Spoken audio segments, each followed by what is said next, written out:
friends, here's the first reason why sometimes we suffer spiritual dementia. When blessing becomes stress. You know, you heard me saying here in the feast that your difficulty can become your victory. Your difficulty can be a source of your victory in the future. But friends, listen to me. In the same way, your blessings can be a burden as well. Blessing can become a curse. Because blessing and curse are the same raw materials. Parehas. Like, alam ba, if you look at this fire, di ba, this is a blessing to us. Bakit? Nakakaluto ng pagkain, pag mainit, pag malamig, dumikit ka lang dyan, mainitan ka. Yes? But it can become a curse. Bakit? Pwedeng makasunog ng bahay. Same with money. Money is a blessing. Yes? Blessing yan. You can buy everything, but money can also divide your family. But your action determines if something is a blessing or a curse. Friends, all of this can become a blessing. All of this can become a curse. But if you want this to remain a blessing, God should be the center of it all. What is the secret? To make a blessing still a blessing even if it became a curse already? Never be attached to the blessing, but only to the blesser. Friends, here's the second reason why sometimes we suffer spiritual dementia. When burden becomes successive. When we suffer this kind of difficulties, tapos sunod-sunod, successive burdens, you know, sometimes, because of this, our minds can trick us in believing that there is no hope. Walang pag-asa. Our mind can trick us in saying or in believing that we are alone.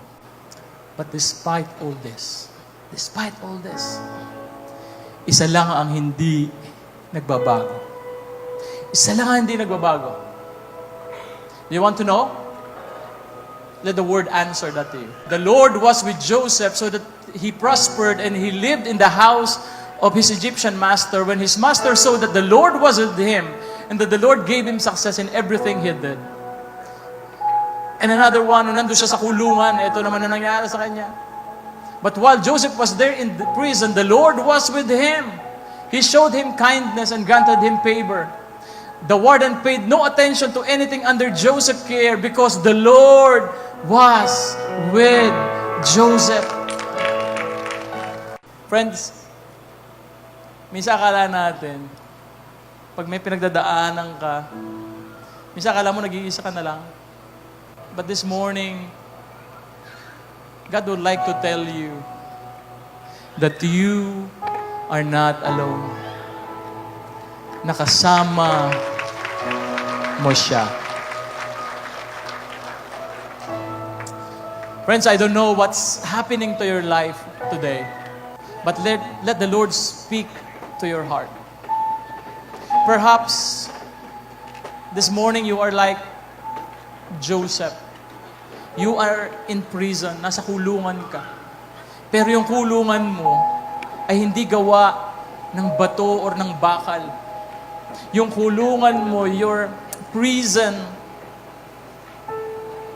is made of your emotion. You could be in an emotional prison. Di ka makabangon. Why? Maybe you were framed, you were slandered. Ang ganda ng ginagawa mo, pero yung mga tao, pilit kang binababa, pilit kang binabagsak. Sinaktan ka ng mga kapatid mo, niloko ka ng mga tao, iniwan ka ng mga taong inaasahan mo sa buhay.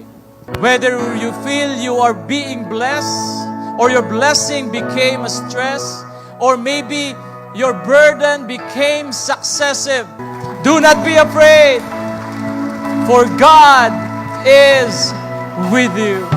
Hindi ka nag-iisa, sasamahan ka niya.